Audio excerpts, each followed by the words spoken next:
اليوم متوجهين من العمارة إلى البصرة الفيحاء لتشجيع المنتخب الوطني.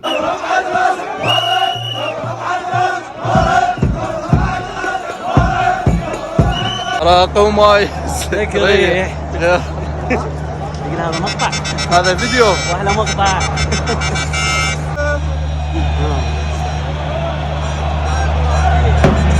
دخلنا إلى ملعب البصرة وبهذا الحماس وبهذا التشجيع.